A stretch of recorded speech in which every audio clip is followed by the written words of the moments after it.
छत्तीसगढ़ में प्लेन को बम से उड़ाने की धमकी मामले में अब एक नया मोड़ आ गया है। इस पर एक आरोपी को गिरफ्तार किया गया था जिसे आईबी का अधिकारी बताया जा रहा था, लेकिन फिलहाल पुलिस ने उसे गिरफ्तार करके जेल पर रखा हुआ है। लेकिन अब इसमें नया मोड़ यही आया है कि इसकी सुनवाई किस तरीके से होगी। हमारे साथ में फैजल रिजवी है, हम उनसे ही समझेंगे कि आखिरकार निमेश मंडल जो शख्स हैं, सबसे पहले तो उनकी गिरफ्तारी किस आधार पर पुलिस ने की है जो उनकी चार्जशीट में है, और अब इसमें क्या कुछ नया होने वाला है। देखिए, 14 नवंबर को जो फ़्लाइट नागपुर से कोलकाता जा रही थी, उससे इमरजेंसी लैंडिंग रायपुर में कराई गई। जब रायपुर में कराई गई लैंडिंग तो ये बताया गया कि उसमें बम है, ऐसा सूचना मिली है।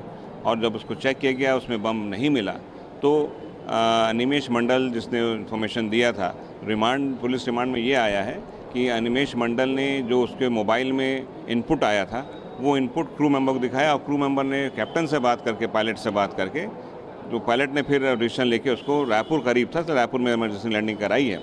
और जब वो अफवाह निकली कि बम नहीं मिला, तो निमेश मंडल को माना थाने की पुलिस ने suppression of unlawful activities against civil aviation act के तहत धारा 3(1)D के तहत उसमें गिरफ्तार किया गया, जिसमें आजीवन कारावास और माननीय सत्र न्यायालय द्वारा विचारणीय है वो उनका प्रकरण, उसको गिरफ्तार किया गया। और निमेश मंडल ने बताया, जब उसको गिरफ्तार के कोर्ट लाया गया, कि साहब वो आईबी का सेंट्रल डिप्टी इंटेलिजेंस ऑफिसर है, और उसने अपना कार्ड भी दिखाया पुलिस को। उसके बाद उसको गिरफ्तार किया गया है। फिर उसके जब परिवार वाले हमारे पास आए, उन्होंने उसका अपॉइंटमेंट लेटर, उसकी जो तनख्वाह मिलती है वो सब स्लिप, और जो उसका ट्रांसफ़र हुआ है 2024 मई से बॉम्बे से नागपुर, वो सब बताया। उसको हमने माननीय न्यायालय के समक्ष पेश किया है। मगर माननीय न्यायालय में ये बात आ रही है कि उसी जो अधिनियम है उसकी धारा 5B ये कहता है कि ये जो सुनवाई सिर्फ एक स्पेशल कोर्ट्स में ही हो सकती है, और वो कोर्ट जो है उसका जो बनने का प्रक्रिया है वो माननीय मुख्य न्यायाधीश छत्तीसगढ़ या कोई भी राज्य के उनसे परामर्श करके, उनसे लेके वो जो उनको बोलेंगे, उस अदालत का फिर नोटिफिकेशन होगा, तब वहाँ सुनवाई होगी। क्योंकि ऐसा कोई अदालत अभी छत्तीसगढ़ में है नहीं, और जो क्षेत्राधिकार है छत्तीसगढ़ में है, इसलिए सुनवाई उसको विशेष अदालत होगी। मगर वो अदालत ना होने की वजह से उसके माँ बाप भी अभी बीमार हैं निमेश मंडल के, और एक खुद वो आईबी का अधिकारी है और वो अभी जेल में। सर, इसमें आखिरकार ये मामला फंस क्यों रहा है? कहाँ से ये जानकारी निकलकर सामने आई कि आईबी के वो अधिकारी हैं, उसके बावजूद पुलिस ने क्या इन्वेस्टिगेशन सही तरीके से नहीं की, या फिर जो उन्होंने सूचना दी थी उस आधार पर जो बम की अफवाह पूरे देश भर में अलग अलग फ्लाइट्स को लेकर अलग अलग समय पर हो रही थी, क्या उसके आधार पर ये कड़ा एक्शन लिया गया? देखिए, जो एक्ट जो 3(1)D ये कहता है कि ये जानते हुए कि वो खबर झूठी है, और अगर कोई ऐसा कृत्य करता है तो उसके लिए आता है। मगर ये जो निमेश मंडल है, ये खुद एक इन्वेस्टिगेशन अपना इंटेलिजेंस का अधिकारी है, बड़ा अधिकारी है ये, और उसको जो इनपुट आया वो जो इनपुट बताया।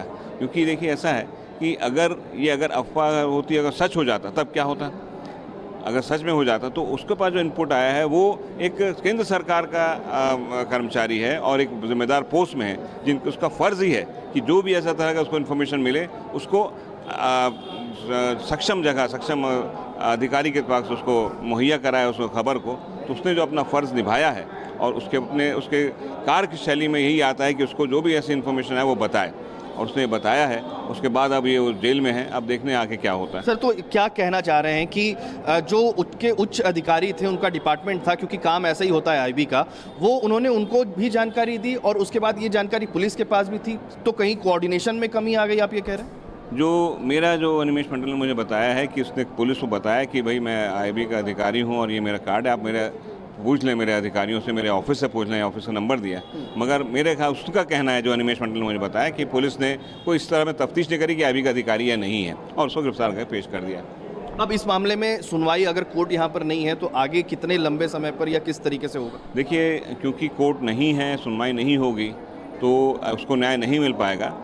ऐसे उसमें हम लोग जो है, उसके जो वकील हैं, वो सब ये आग्रह करेंगे माननीय न्यायालय से कि अगर नहीं है कोर्ट तो वैसा अगर हम लिख के दे दें, ताकि हम माननीय उच्च न्यायालय जाएं। क्योंकि माननीय उच्च न्यायालय को इनहेरेंट पावर है, इस तरह का कहीं कुछ नहीं है, तो उनको विशेषाधिकार है कि अपने अधिकार के तहत माननीय न्यायालय सुनवाई कर सकती, माननीय उच्च न्यायालय। तो वो अब देखिए क्या होता है, उसमें हमने अब रखेंगे, अभी अपना जो याचिका है वो रखेंगे अपना ठीक है, ये सीधी सी बात है कि जब कोर्ट की तरफ से ये मामला जाएगा, लेकिन स्पेशल न्यायालय नहीं होने की वजह से रायपुर में अभी इसकी सुनवाई नहीं हो सकती है। शायद हाईकोर्ट में इस मामले को ले जाया जा सकता है, ये अभी फिलहाल कुछ कहा नहीं जा सकता, जिस तरीके से वकील फैजल रिजवी बता रहे थे। लेकिन ये तो साफ है कि पुलिस की तफ्तीश में भी अब कहीं ना कहीं कमी को लेकर सवालिया निशान खड़े हो रहे हैं कि क्या वाकई में जाँच ठीक से नहीं की गई, क्या वाकई में IB अधिकारी होने के बावजूद डिपार्टमेंट के हिसाब से जो काम होता है क्या उस तरीके से काम नहीं किया गया, क्या पुलिस ने IB के ऑफिस में इस बात को लेकर पूछताछ या तफ्तीश नहीं की। आखिर ये तमाम सवालों के जवाब फिलहाल जब सुनवाई होगी तो हो सकता है ये आएंगे, लेकिन ये अपने आप में एक अनोखा मामला है। इसको लेकर पल पल की खबर हम आपको देते रहेंगे।